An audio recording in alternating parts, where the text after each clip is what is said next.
Halo, annyeong. Setelah lama gak sih aku nggak mereview buku. Terakhir kalau nggak salah tuh bulan Februari. Bukunya tuh yang warna hijau, covernya aku lupa judulnya pokoknya itu.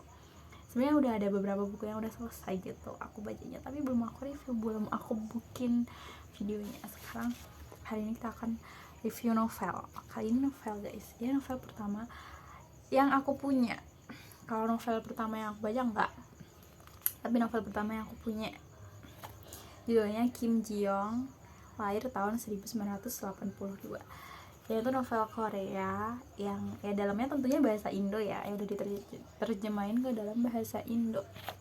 Ini tuh ceritanya tuh tentang seorang wanita namanya Kim Ji Young. Lahirnya tuh tahun 1982. At least udah berapa tahun ya? 1982. Kalau sekarang berapa tahun? Kalau sekarang dihitung berarti udah 43 tahunan. Mungkin kalau orang yang diceritain ini beneran ada gitu, maksudnya kayaknya setahu aku ini emang beneran cerita, maksudnya cerita real gitu loh dari orang. Jadi kemungkinan umurnya sekitar 43 tahun gitu. Aku sambil baca ya guys.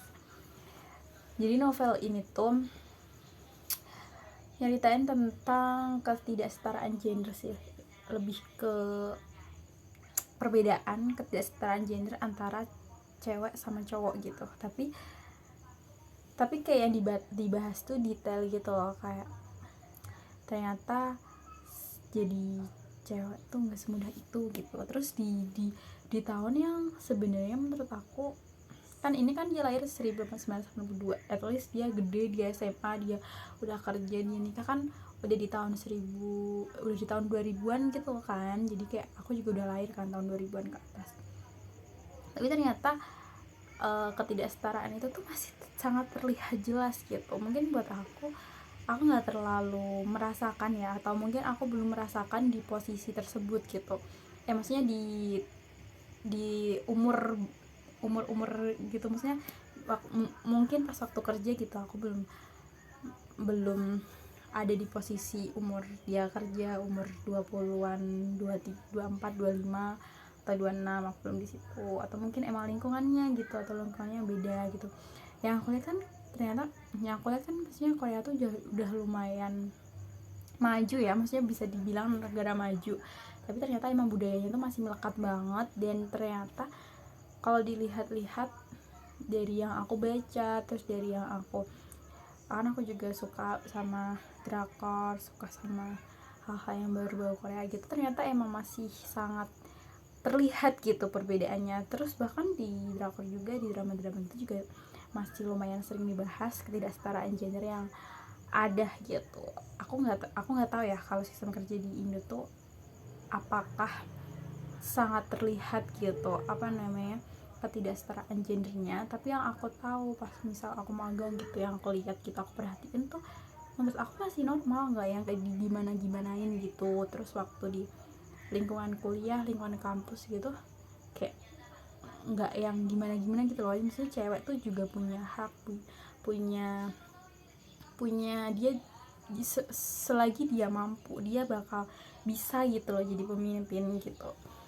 Terus di SMA juga nggak yang memperlihatkan gitu. Mungkin kalau di SD, SMP gitu, SD sih yang ngerasain lebih ke diskriminasi sih. Dan bahkan diskriminasinya kadang guru gitu yang ngelakuin. Kalau buat ketidaksetaraannya nggak tahu ya, maksudnya aku belum mengalami yang begitu wow gitu. Tapi pas waktu baca novel ini ternyata wow gitu. Tapi ada banyak relate-nya juga karena yang sama-sama cewek kan. Alur ceritanya yang dibangun sebenarnya sederhana. Penulis di sini tuh nyajiin potongan-potongan kehidupan dari Kim Ji Young sejak dia masih kecil sampai jadi seorang ibu. Puncaknya tuh kenapa dia bisa sampai di endingnya, kenapa sampai gitu tuh pas waktu dia jadi ibu gitu. Lalu nunjukin bagaimana pengalaman-pengalamannya itu membentuk tekanan mental yang dialaminya. Kisah ini tuh terasa realistis karena banyak peristiwa yang dialami Ji Young sejatinya dialami juga oleh jutaan perempuan lain, baik di Korea Selatan maupun di belahan dunia lainnya. Nah, dari keunggulan dari novel ini tuh terletak pada keberanian penulis menyuarakan isu feminisme melalui narasi yang tegas dan data-data faktual yang diselipkan di dalam cerita. Hal ini membuat novel terasa lebih dari sekedar fiksi, melainkan juga sebuah refleksi sosial. Bahasa yang digunakan sederhana dan mudah dipahami, sehingga pesan yang ingin disampaikan dapat langsung menyentuh pembaca. Secara keseluruhan, Kim Ji-young lahir tahun 1982 adalah novel yang relevan, menggugah, dan penting untuk dibaca. Ia tidak hanya menjadi cermin bagi perempuan yang pernah mengalami hal serupa, tetapi juga untuk pengingat bagi masyarakat untuk lebih peka terhadap isu kesetaraan gender. Dan itu ceritanya tuh di sini tuh yang diceritain ya, yang aku masih inget dan kayak wah kok bisa ya kayak gitu tuh. Kim Ji Young tuh punya kakaknya tuh perempuan, terus punya adik cewek. Nah, yang dibahas di sini tuh bukan cuma Kim Ji Youngnya ya, kesetaraan gender yang dialami Kim Ji Young doang, tapi ada yang dialami ibunya, kakaknya, atau teman-teman kantornya atau teman sekolahnya gitu. Yang aku paling ngeh kayak kok bisa ya kayak gitu tuh cerita dari ibunya Kim Ji Young sih. Ibunya Kim Ji Young tuh kan cewek, terus ibunya tuh punya kakak juga kalau nggak salah, terus dia tuh juga punya kakak cowok-cowok gitu. Karena mungkin ya waktu dulu itu di Korea juga, di Korea sana tuh kayak cowok tuh sangat dibanggakan, kayak anak cowok tuh kayak wow gitu mungkin ya di sana ya. Jadi pas waktu udah keluar SMA kalau nggak salah, kakaknya tuh udah kerja, kakaknya ibunya Kim Ji Young, at least bibinya, budenya lah ya, bude, tahu kan bude, dia udah kerja, terus ibunya Kim Ji Young tuh juga kerja. Nah, kerjanya tuh buat nyekolahin kakak-kakaknya yang cowok.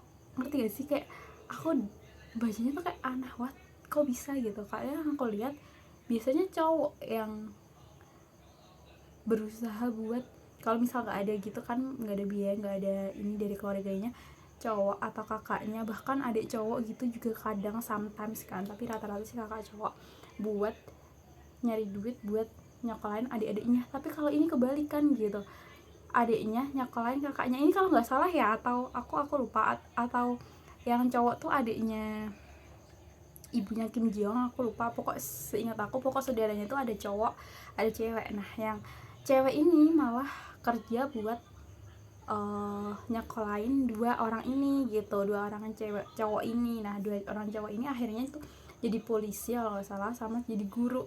Tapi pas udah selesai nyekolahin ya udah gitu, si dua cewek ini, ibunya Kim Ji Young sama budinya tuh yang nggak dapat apa-apa gitu. Abis itu dia melanjutkan hidup masing-masing, nikah dan lain sebagainya gitu kan, kayak ya begitu.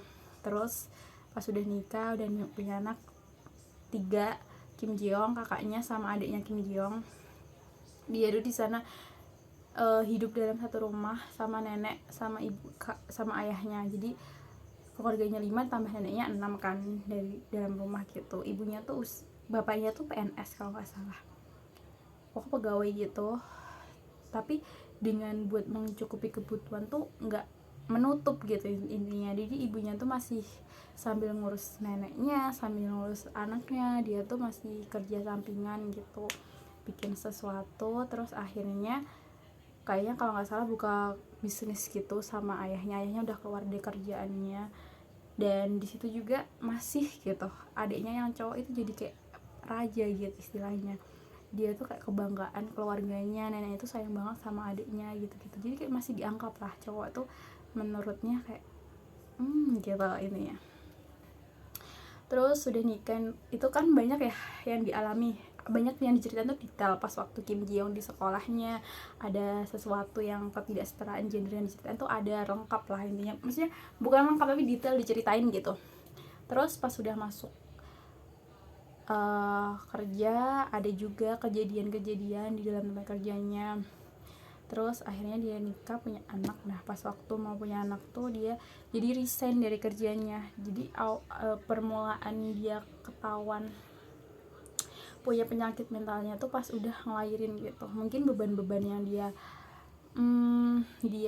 pendem terus dari kecil, dari yang dialami, dari cerita dari orang ibunya mungkin dia tahu, terus yang dialami orang-orang di sekitarnya perempuan, semuanya kan dia istilahnya dia pendem gitu, nggak yang menyuarakan, sampai akhirnya pas udah punya anak tuh baru berasa. Dan ya mungkin ada penyakit mental gitu ceritanya di situ begitu. Tapi ini tuh moralnya banyak banget guys buat cewek yang baca ini, bahkan cowok kalau bisa baca tuh jadi lebih tahu gitu loh, buat lebih menghargai cewek gitu ya, atau enggak paling enggak jadi punya POV gitu, pandangan seorang cewek tuh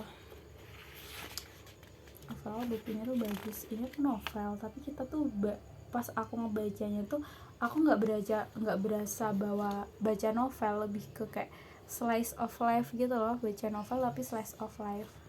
Dan ya banyak pelajaran yang bisa diambil, banyak hal yang bisa diambil. Mungkin itu guys yang bisa aku sampaikan dari buku ini, review dikit, lebih ke cerita sih, lebih aku ceritain pengalaman aku pas waktu baca ini. Jadi intinya novel ini tuh masih gambaran nyata gitu banget tentang gimana perempuan sering diperlakukan gak adil sejak dia masih kecil sampai dia dewasa. Sebenarnya ceritanya tuh sederhana sih, bukan yang kayak kita ngerasa roller coaster atau gimana. Itu ceritanya sederhana, lurus-lurus aja gitu, tapi dari situ kita ngerasa banget gitu loh realitanya dari cerita ini. Terus mungkin banyak relate-nya yang terjadi di kehidupan kita. Terus buat aku sendiri buku ini tuh penting karena pas kita ngebaca kita bisa lebih peka gitu sama isu kesetaraan gender gitu, lebih peka.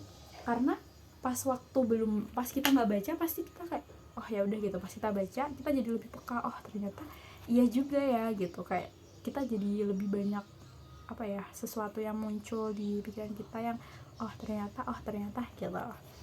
Terus setelah baca rasanya juga lebih sadar kalau hal-hal kecil yang sering kita anggap biasa ternyata bisa berdampak besar di hidup seseorang. Bener sih sebenarnya, yang supaya kita bisa lebih peka juga tuh lebih banyak baca, lebih banyak nyari informasi gitu. Jadi kayak kita lebih peka. Kalau kita cuma kayak gitu ya nggak terlalu peka nggak sih, jadi kayak kita nggak tahu oh ternyata hal sekecil itu tuh bisa berdampak besar buat orang lain gitu. Kayak istilahnya yang dampak kecil tadi yang dari Kim Ji Young, yang dia cuma mendem apa yang dia rasain mungkin dari hal kecil jadi dampaknya besar di kehidupan dia yang dia udah ngerasain melewati itu semua gitu. Pas udah punya anak baru kerasa besar dampaknya yang sebelumnya dia pendem doang. Terus ada juga tuh aku baru ingat cerita yang dia tuh lagi, si Kim Ji Young tuh lagi dorong stroller anaknya gitu, terus dia lagi mampir ke coffee shop. Nah itu tuh dia kayak gak pernah sama sekali gitu, atau mungkin itu baru pertama kali, jadi kayak nyoba santai kali ya, mungkin menurut Kim Ji Young tuh ya udah beli kopi gitu. Pas waktu beli dia tuh ngeliat ada kayak cewek-cewek pakai baju kantoran gitu lagi coffee, mungkin lagi break lagi ngopi, lagi minum kopi, atau emang ya lagi perjalanan bisnis, aku juga nggak terlalu ngeh. Pokoknya ini ada cewek kantoran. Nah si Kim Ji Young pas ngeliat dia tuh kayak ada rasa pengen deh, maksudnya ada rasa pengen balik lagi buat jadi apa namanya wanita karir lagi gitu. Terus ada pas waktu itu pokok intinya si cewek-cewek berseragam itu yang pakai baju formal profesional kantoran itu ada yang nyeletuk gitu, enak ya kalau misal aku juga mau, intinya aku juga mau jam segini santai sambil dorong bayi doang gitu. Intinya kayak aku nggak tahu jelasnya gimana, pokok intinya ada celetukan kayak gitu. Itu kan mungkin menurut orang yang ngomong itu hal kecil, tapi itu berdampak besar banget ke Kim Ji Young pas langsung nangis. Dan kayak ya sakit hati nggak sih digituin, padahal dalam hati sebelumnya dia bilang kayak pengen deh jadi mereka gitu kan. Tapi ya kayak gitu, hal kecil ternyata bisa berdampak besar di kehidupan seseorang. Jadi buat teman-teman yang mau baca novel ini sangat direkomendasiin. Oke. kayaknya buat reviewnya udah ya guys, bye bye. Nanti kita lanjut ke review buku yang udah aku baca, ada beberapa udah selesai karena kan dari Februari ya, sekarang udah Agustus gitu kan. Kita tunggu review lainnya. Dadah.